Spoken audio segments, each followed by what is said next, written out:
الصبح بدا من طلعته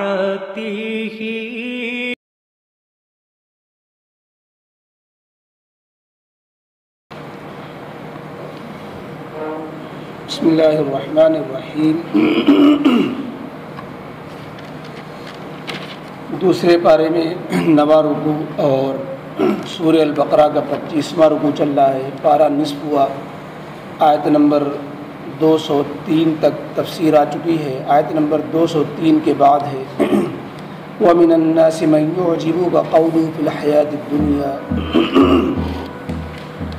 اعوذ باللہ من الشیطان الرجیم، بسم اللہ الرحمن الرحیم۔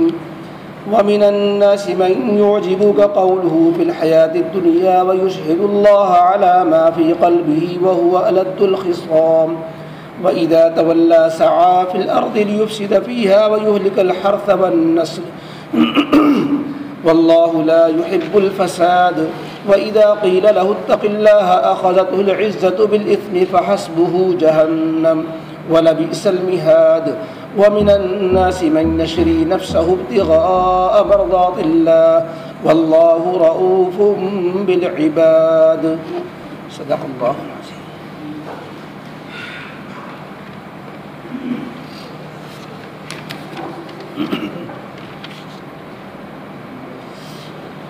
اوپر کی آیتوں میں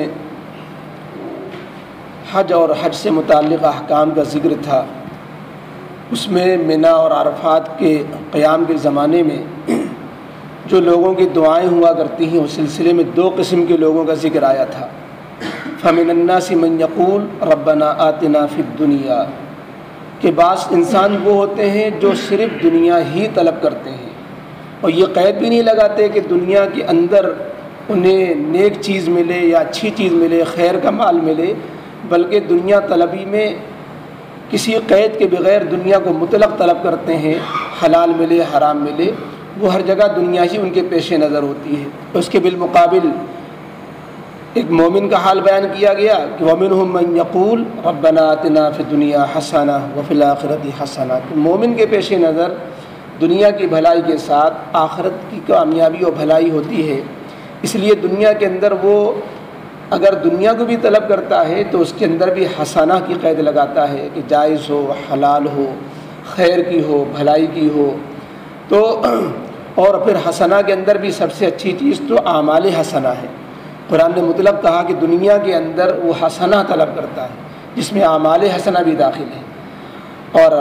زوجہ حسنہ بھی داخل ہے، مال حسن بھی داخل ہے، بیت حسن بھی داخل ہے۔ ہر اچھی چیز جو مومن کے لیے مفید ہو، آخرت کا ذریعہ بنے، اور پھر آخرت کو مستقل طلبکار ہوتا ہے۔ تو یہ 2 قسم کا لوگوں کا ذکر آیا تھا، ایک مومن کا، ایک کافر کا۔ کافر کے پیش نظر دنیا ہی دنیا، مومن کے پیش نظر صرف دنیا نہیں، آخرت بھی۔ اب اس کی مناسبت سے آج کی آیتوں میں حج کے ذکر کے بعد ایک تیسری قسم کا ذکر فرماتے ہیں، مومن کے مقابلے میں منافق کا، اور مخلص کافر کے، اور اسی طریقے سے کافر کے مقابلے مخلص کا 2 قسم کا ذکر فرماتے ہیں، ایک منافق کا، ایک مخلص کا۔ جیسے اوپر ذکر تھا ایک مومن کا، ایک کافر کا، کہ کافر یہ طلب کرتے ہیں یعنی دنیا مانگتے ہیں صرف، اور مومن یہ طلب کرتے ہیں کہ دنیا بھی آخرت بھی۔ ایسی اب ذکر کیا جا رہا ہے 2 قسم کے کردار کا، ایک منافق کا کردار، ایک مخلص مومن کا کردار۔ کہ منافق بھی اپنے کو مومن کہلاتے ہیں، وہ بھی دعا کے اندر جو ہے آخرت کا لفظ بول لیتے ہیں،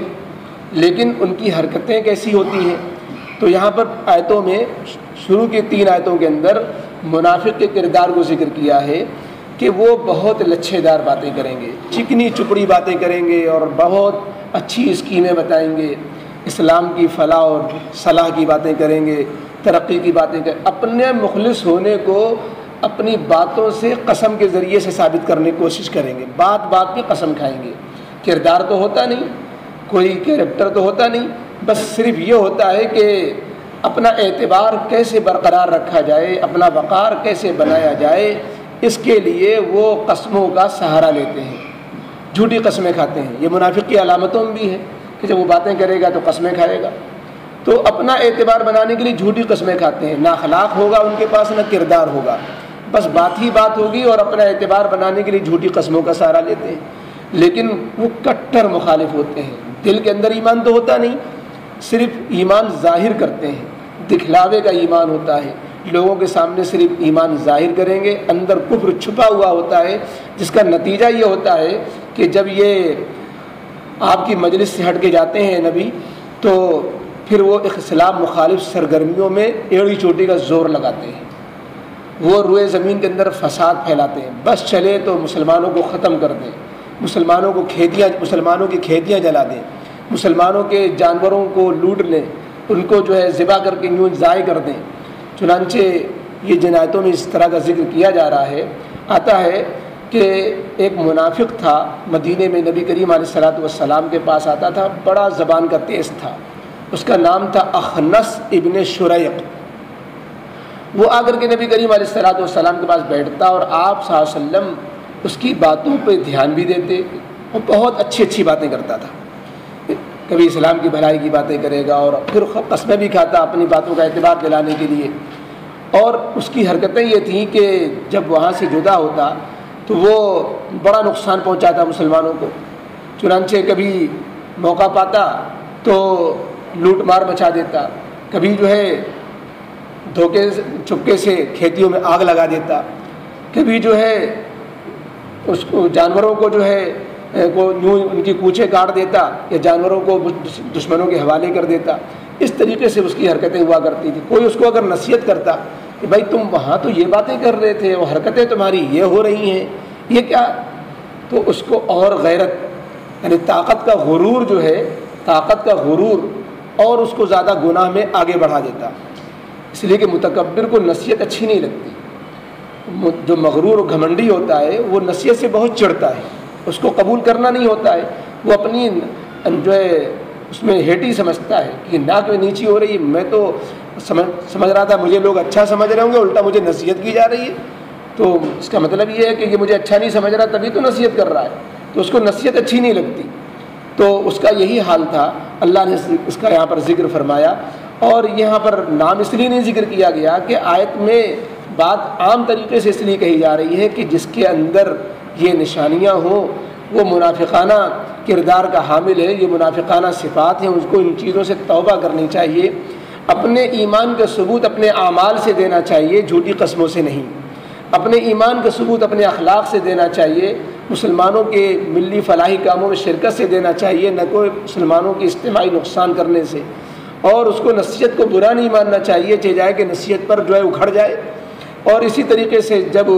اس سے بات کی جائے تو وہ بات کا صرف قول کا غازی نہ ہو، کردار کا غازی ہو۔ یہ مومنانہ صفات ہوں گی اور وہ منافقانہ صفات تھیں۔ اللہ نے فرمایا جو منافق ایسا ہے وہ کوئی ہو، کسے باشد فحسبہ جہنم، اس کو تو پھر جہنم راس آئے گی۔ دنیا کے اندر تو وہ چاہے جتنی چکنی چپڑی بہت باتیں بنا لے، آخرت میں اس کا انجام پھر اچھا نہیں ہونا ہے، اس کا انجام تو پھر جہنم ہی جہنم ہے، برا ٹھکانہ ہے، سخت برا ٹھکانہ ہے، اور چونکہ اندر ایمان نہیں تو کبھی بھی نجات ملنے والی نہیں ہے۔ یہ تو کردار تھا ایک منافق کا، اس کے بالمقابل ایک مومن کا کردار دیکھیں جو مخلص ہے۔ آتا ہے روایتوں میں کہ ایک صحابی، مشہور صحابی حضرت صہیب بن سنان رضی اللہ تعالی عنہ، حضرت صہیب رومی سے مشہور ہے، یہ مکہ مکرمہ سے ہجرت کے لیے چلے مدینے کی طرف۔ کچھ کافروں نے ان کا پیچھا کیا اور ان کو روکنے کی، راستہ روکنے کی ان کی کوشش کی اور ان پر اپنا قبضہ جمانا چاہا، تو حضرت صہیب رومی نے اپنے ترکش سے تیر نکالے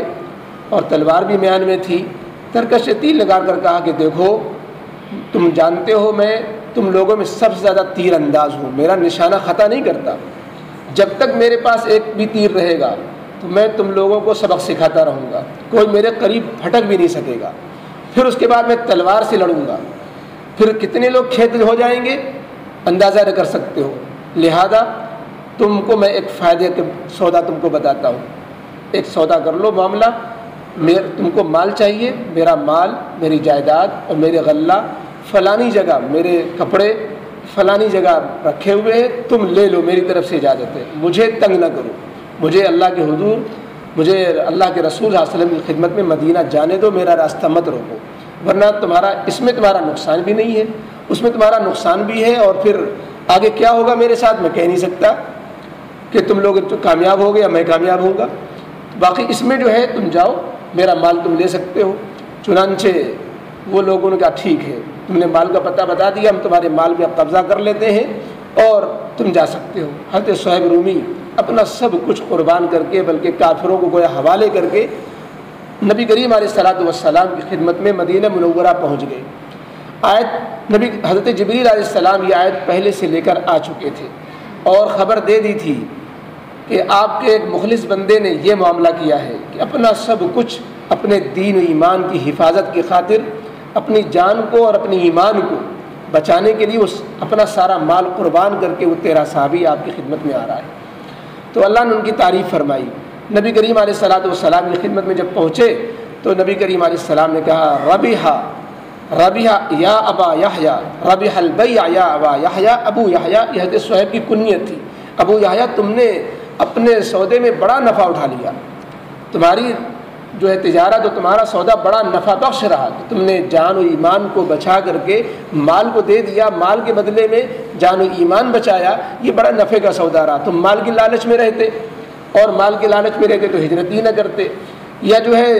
ہے ان کو مال حوالے نہ کرتے تو تم سے وہ مقابلہ کرتے، غرض کہ تم نے جو فیصلہ کیا اللہ کو یہ فیصلہ پسند آیا اور تمہاری تعریف میں اللہ نے آیتیں اتاری۔ اور بھی واقعات محدثین نے، علامہ ابن کثیر رحمۃ اللہ علیہ نے کئی صحابی کے واقعات اس آیت کے ذیل میں لکھے ہیں، حضرت بلال، حضرت عمار بن یاسر اور حضرت خبیب اور حضرت صہیب کا یہ واقعہ، اور اس واقعے کو اور بھی مختلف انداز سے مفسرین نے لکھا، اس لیے نام یہاں پر بھی ذکر نہیں کیا گیا تاکہ یہ آیت جو بھی اس جذبے کے ساتھ اور جو بھی جو ہے اپنے ایمان کی حفاظت کے لیے اپنے مال کو، اپنی جان کو اگر جانثاری کا اور ثبوت پیش کرتا ہے اور جان کو اپنے ایمان کی خاطر قربان کر دیتا ہے یا مال کو قربان کر دیتا ہے تو وہ بھی اس کا مصداق بن جاتا ہے۔ اس لیے اس آیت میں مخلص ایمان والوں کی تعریف جو اپنے جان و مال کو قربان کر دیتے ہیں اپنے دین و ایمان کی حفاظت کے لیے، اور اوپر جو ہے منافق کے کردار کی مذمت کہ جو صرف زبانی بول اور بڑے بول بولتے ہیں اور پھر وہ اسلام دشمنی میں آگے رہتے ہیں۔ تو یہ دونوں آیتیں دو کردار ہمارے سامنے پیش کر رہی ہیں، ایک منافقانہ کردار، ایک مخلصانہ کردار۔ تو دونوں سامنے اس لیے کیے گئے کہ مخلصانہ کردار کے اندر تو فدائیت و فنائیت ہی ہوتی ہے، وہ سب کچھ ان کا اللہ کے لیے ہوتا ہے، اور منافقانہ کردار میں بول ہی بول ہوتے ہیں اور اندر سے وہ کالے ہوتے ہیں۔ فرمایا وَمِنَ النَّاسِ مَن يُعْجِبُكَ قَوْلُهُ فِي الْحَيَاةِ الدُّنْيَا، اور بعض انسان ایسے ہوتے ہیں مَن يُعْجِبُكَ قَوْلُهُ فِي الْحَيَاةِ الدُّنْيَا کہ ان کی باتیں تو آپ کو بڑی اچھی لگیں گی دنیا کی زندگی میں۔ دنیا کی زندگی میں سے مراد کئی مطلب لکھے ہیں۔ ایک مطلب یہ کہ دنیا کے اغراض کے لیے ان کی باتیں ہوتی ہیں، وہ باتیں مخلصانہ تو ہوتی ہی نہیں ہیں، دنیا کے لیے ہوتی ہیں کہ دنیا میں اپنا وقار بنائیں اور دنیا کے فائدے اٹھائیں، آپ کو دھوکہ دے کر کے دنیا سے کچھ ان کو مفادات ہوتے ہیں اسی لیے آپ کو دھوکہ دیتے ہیں۔ نبی کریم علیہ الصلوۃ والسلام کی خدمت میں آ کر کے چکنی چپڑی باتیں کر کے نبی کریم علیہ السلام کو دھوکے میں ڈالنے کی کوشش کرتے تھے۔ تو معلوم یہ ہوا کہ بعض لوگ اپنی باتوں سے بڑوں کو دھوکہ دے جاتے ہیں۔ تو بعض لوگ وہ ہوتے ہیں جو جن کو آپ کی بات بڑی اچھی لگتی ہے دنیاوی زندگی میں، کہ دنیا کی مفادات کی جو باتیں وہ کرتے ہیں اپنے لیے، وہ آپ ان کی باتوں کو اچھا سمجھنے لگتے ہیں۔ اور ایک معنی یہ فی الحیات دنیا کا کہ دنیا کی زندگی میں، یعنی دنیا کے اندر وہ آپ کو دھوکہ دے لے رہے ہیں، آخرت میں دھوکہ نہیں دے پائیں گے۔ یہ دنیا کا دھوکہ ہے جو آپ کو دے لے رہے ہیں، تو دنیا کے مفادات کے لیے نہیں، یعنی جو کچھ ہے یہ دھوکہ دینا یا آپ کو ان کی باتیں اچھی لگنا یہ دنیا تک محدود ہے۔ آخرت میں اس کی پول پٹی جب کھلے گی تو آپ کو لگے گا ارے اس کی باتیں تو بڑی اچھی تھی، کتنا خراب آدمی تھا یہ۔ تو دنیا کی زندگی میں یہ آپ کو اچھا لگنا ہے، دنیا کے بعد نہیں۔ ایک معنی اس کی یہ ہے۔ تو یہ کہ دنیا کمانے کے لیے، معاش کہ دنیا کے لین کی باتیں، ایک مطلب یہ بھی ہے کہ دنیا کی لین کی جو باتیں وہ کرتا ہے معاش کی اور جو ہے دنیا کمانے کی، کاروبار کی، اس کی وہ باتیں آپ کو اچھی لگتی ہیں۔ اس طرح کے مطالب اور لکھے ہیں۔ تو لوگوں میں سے بعض وہ ہیں جن کو ان کی باتیں آپ کو دنیا کے اندر یا دنیا کے مفادات کے لیے یا دنیا کے حد تک جو ہے آپ کو بڑی اچھی لگ رہی ہیں، وَيُشْهِدُ اللَّهَ عَلَى مَا فِي قَلْبِهِ، اور اپنے دل کی باتوں پر اللہ کو گواہ بھی بناتا ہے، بات بات پہ اللہ کی قسمیں کھا کر کے اپنے دل کی صداقت بھی ظاہر کرنے کے لیے، اعتبار بنانے کے لیے ایسی باتیں بھی کرتا ہے کہ قسمیں تک کھا جاتا ہے، اور اللہ کو گواہ بناتا ہے اپنے دل کی باتوں پر کہ ہم جو کچھ کہہ رہے ہیں دل سے کہہ رہے ہیں، تاکہ وقار و اعتبار پیدا ہو۔ حالانکہ اب اللہ تعالیٰ نے اس کی وضاحت کی، وَهُوَ أَلَدُّ الْخِصَامِ، حالانکہ وہ کٹر دشمن ہوتا ہے، کٹر دشمن ہوتا ہے۔ اس طرح کے منافقین قیامت تک رہے ہیں اور رہیں گے، کیونکہ قرآن جو باتیں عرض کرتا ہے، قرآن جو باتیں کہتا ہے وہ قیامت تک کے لیے چوکنا کرنے کے لیے کہتا ہے۔ کتنے لوگ ہیں یہود اور نصارہ اور مسلمانوں کے بھیس میں آ کر کے مسلمانوں کے بیچ میں ایسے جو ہے تماشے کر جاتے ہیں کہ آدمی سمجھتا ہے کہ بہت مخلص ہے، بہت وہ، اور وہ اپنی آگ لگا کر کے کام کرتے چلے جاتے ہیں۔ اب اس کا پہچاننا نبی کریم علیہ الصلوۃ والسلام کے زمانے میں تو وحی نازل ہو جاتی تھی، پہچاننا آسان تھا۔ آج ہم کسی کو منافق کہہ کر کے اور اس کے کردار سے شبہ تو کر سکتے ہیں، لیکن چونکہ ایک طرف بدگمانی سے منع کیا گیا، جب تک ہمارے پاس کوئی قطعی دلیل نہ ہو تو ہم بدگمانی بھی نہیں کر سکتے۔ احتیاط کرنا اور بات ہے، ایسے لوگوں سے احتیاط کی جائے گی لیکن بدگمانی نہیں کی جائے گی۔ وَإِذَا تَوَلَّى سَعَىٰ فِي الْأَرْضِ، اور آگے اس کا حال بیان کیا گیا کہ وہ کٹر دشمن ہے۔ وَإِذَا تَوَلَّى سَعَىٰ فِي الْأَرْضِ، اور جب آپ کی مجلس سے اٹھ کر جاتا ہے، سعیٰ فی الارض، تو روئے زمین میں اس کی یہ دلچسپی ہوتی ہے، سرگرمی ہوتی ہے، لیفسد فیہا، کہ کیسے وہ زمین میں بگاڑ و خرابی ڈالے، روئے زمین میں کیسے خرابی ڈالے، وَيُهْلِكَ الْحَرْثَ وَالنَّسْلَ، اور کیسے کھیتیوں کو، اس وقت کھیتیاں بھی ہوتی تھیں اور جانور پلتے تھے، کیسے کھیتیوں کو اور نسلوں کو، جانوروں کی نسلوں کو فنا کر دے، یا انسانوں ہی کو فنا کر دے، نسل سے مراد انسانی نسل بھی ہو سکتی ہے۔ اور اس آیت کا ایک معنی اور لکھا ہے، وَإِذَا تَوَلَّى کے ایک معنی آتے ہیں حاکم بننا، تو آیت کا مفہوم کچھ اور ہو جائے گا کہ وَإِذَا تَوَلَّى، جب ایسا شخص حکومت پکڑتا ہے، حاکم بنتا ہے، اقتدار میں آ جاتا ہے، تو چاہے وہ الیکشن کے ٹائم پہ کتنی ہی لمبی چوڑی باتیں کر رہا ہو کہ ہم امن قائم کر دیں گے اور اتنی ترقی دیں گے، ایسا کریں گے، لیکن وہ اس کے بول ہی بول ہوتے ہیں۔ قرآن نے کہا وَإِذَا تَوَلَّى، جب حکومت پہ قابض ہوتا ہے، یہ تولا کے چونکہ دو معنی آتے ہیں، تو پہلے معنی کے اعتبار سے آپ کی مجلس سے جب اٹھ کر جاتا ہے تو اس کا مفہوم دوسرا ہوگا کہ منافق ہے، جب آپ کی مجلس سے اٹھ کے گیا تو پیٹھ پیچھے یہ حرکتیں کر رہا ہے، اور تو ایک معنی بالکل بدل جائیں گے۔ تولا کے معنی حکومت، اقتدار حاصل کرنا، کہ جب ایسا شخص اقتدار میں آتا ہے، سعیٰ فی الارض، تو وہ جو اس کے اندر کی جو پلاننگ ہوتی ہے خطرناک، وہ پھر سامنے آتی ہے کہ سعیٰ فی الارض لیفسد فیہا، کہ پھر تو روئے زمین میں فساد پھیلا دیتا ہے، اور پھر وہ مسلمانوں کو اتنا نقصان پہنچاتا ہے کہ ان کی کھیتیاں برباد کرتا ہے، ان کی اکنامک پہ حملہ کرتا ہے، اور ان کی نسلوں پہ حملہ کرتا ہے، ان کی مسلمانوں کی معیشت بھی تباہ کرتا ہے، اور مسلمانوں کی نسلوں پر بھی برے اثرات ڈالتا ہے۔ واللہ لا يحب الفساد، اللہ کو ایسا بندہ کہاں پسند آ سکتا ہے؟ اللہ فساد کو تو پسند ہی نہیں کرتا۔ وَإِذَا قِيلَ لَهُ اتَّقِ اللَّهَ، اسی منافق کے بارے میں کہا جا رہا ہے کہ جب اس سے کہا جاتا ہے اللہ سے ڈر، یہ دوغلی پالیسی، یہ دھوکے بازی، اور یہ جو ہے قول و فعل کا تضاد، تو جب اس سے کہا جاتا ہے اتق اللہ، اللہ سے ڈر، اخذت العزت بالاسم، تو اس کو طاقت کا غرور اس کو گناہ پہ اور بڑھا دیتا ہے۔ اخذت العزت، عزت طاقت کا غرور، بالاسم گناہ پہ، اخذت اور بڑھا دیتا ہے، اس کو طاقت کا غرور گناہ پر آمادہ کرتا ہے۔ اللہ فرماتے فحسبہ جہنم، ایسے کو تو پھر جہنم ہی کافی ہے، جہنم راس آئے گی، دنیا میں تو اس کو سمجھ نہیں آ رہی۔ وَلَبِئْسَ الْمِہَادُ، اور جہنم تو کتنا ہی برا بچھونا، برا ٹھکانہ ہے۔ وَمِنَ النَّاسِ مَن يَشْرِي نَفْسَهُ ابْتِغَاءَ، اس کے بالمقابل ایک مخلص کا کردار کہ بعض انسان وہ ہیں مَن يَشْرِي نَفْسَهُ ابْتِغَاءَ مَرْضَاتِ اللَّهِ، اللہ کی رضا جوئی کے لیے اپنی جان کو بیچ دیتے ہیں کہ میری جان کو چھوڑو، ایمان کو، ہمارے ایمان کو محفوظ رہنے دو، تم میرا مال اس کے بدلے میں لے لو، تو یہ سودا کر جاتے ہیں۔ تو لوگوں میں سے بعض وہ ہیں جو اپنی جان کا سودا کر جاتے ہیں اللہ کی رضا جوئی کے لیے۔ واللہ رؤوف بالعباد، اور اللہ بندوں پر بہت مہربان ہے۔ اسی کی یہ رحمت ہوئی کہ بندوں کو توفیق دے دی کہ اس کی خوشی میں انہوں نے اپنی جان و مال حاضر کر دیا، اور پھر ہر ایک کا جان و مال ہے تو اللہ ہی کا، پھر جنت کے بدلے دے دینا اللہ کی طرف سے، یہ بھی بندے پر اللہ کا احسان ہے۔ اللهم صل على سيدنا مولانا حبيبنا وشفيعنا محمد وعلى آل سيدنا محمد وآله وصحبه وبارك وسلم. ربنا ظلمنا أنفسنا وإن لم تغفر لنا وترحمنا لنكونن من الخاسرين. ربنا لا تزغ قلوبنا بعد إذ هديتنا وهب لنا من لدنك رحمة إنك أنت الوهاب. اللهم إنا نسألك العفو والعافية في ديننا ودنيانا وأهلنا وأموالنا. اللهم إنا نسألك الخير لكل مسلم ومسلمة.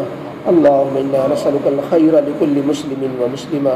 یا رب العالمین ہم سب کے گناہوں کو معاف فرما. اے اللہ اپنے فضل و کرم کا رحم کا معاملہ فرما. اے اللہ ہم سب کے دلوں میں جو بھی کھوٹ ہو یا اللہ ایمان کے اعتبار سے، اے اللہ کفر و شرک نفاق اور جو چیزیں اے اللہ گندے جذبات اور یا گناہوں کے جذبات جو دلوں میں حسد کینہ بغض عداوت جتنی بھی ہے اللہ گندگیاں ہم سب کے دلوں میں ہوں اس کو پاک و صاف فرما. سچا پکا مومن مخلص بنا. اے اللہ اپنے ایمان میں ترقی کرنے والا بنا. اے اللہ ہر قسم کے کفر سے نفاق سے شرک سے ہم سب کی حفاظت فرما. اے اللہ حق دکھا حق پر چلا. اے اللہ حق پر ثابت قدم فرما اور ایمان ہی پر ہم سب کا خاتمہ فرما. ہر قسم کے باطل تحریکوں گمراہیوں شرک سے کفر سے اور یا اللہ ہر قسم کے باطل سے ہم سب کی حفاظت فرما. اے اللہ رب العالمین ہم سب کی اور ایک ایک مسلمان کی جان کی مال کی ایمان کی عزت آبرو کی حفاظت فرما. اے اللہ اس ملک میں ہمیشہ کے لیے امن و امان قائم فرما. اے اللہ اس ہونے والے الیکشن میں اے اللہ ایسے لوگوں کو کامیاب فرما جو اے اللہ مسلمانوں اور اسلام و ملک کے لیے بہتر ہو. اے اللہ رب العالمین ایسے لوگوں کو کامیاب ناکام فرما جو اے اللہ مسلمانوں کے دشمن ہو جن کے سے اے اللہ اسلام و مسلمانوں کو اور ملک کو نقصان ہو. اے اللہ ایسے لوگوں کو اے اللہ ناکام فرما. اے اللہ اقتدار ہم سب کی بدعمالیوں کی سزا غلط حکام کی شکل میں نہ دے. اے اللہ ہم سب کی بدعمالیوں کو معاف فرما. پوری دنیا کی امت مسلمہ اس وقت جو ہے اللہ سخت ذلت و مقہوریت مغضوبیت کا شکار ہے. اللہ سے اللہ یہ برے حالات کو دور فرما. اپنی نصرت کا معاملہ فرما. اے اللہ رب العالمین ہم سب کے نسلوں کی جان و مال ایمان کی حفاظت فرما. اے اللہ جو بھائی اللہ کے راستے میں نکل رہے ہیں جا رہے ہیں اللہ ان میں سے ہر ایک کی اللہ حفاظت فرما. اے اللہ ان کے مقاصد میں اور ان کے وقت میں کامیابی نصیب فرما. ان کے ایمان میں اعمال میں اللہ برکتیں نصیب فرما. اے اللہ ہم سب کو بھی نیک اعمال کی توفیق نصیب فرما. ربنا تقبل منا انك انت السميع العليم وتب علينا انك انت التواب الرحيم. سبحان ربك رب العزة عما يصفون وسلام على المرسلين والحمد لله.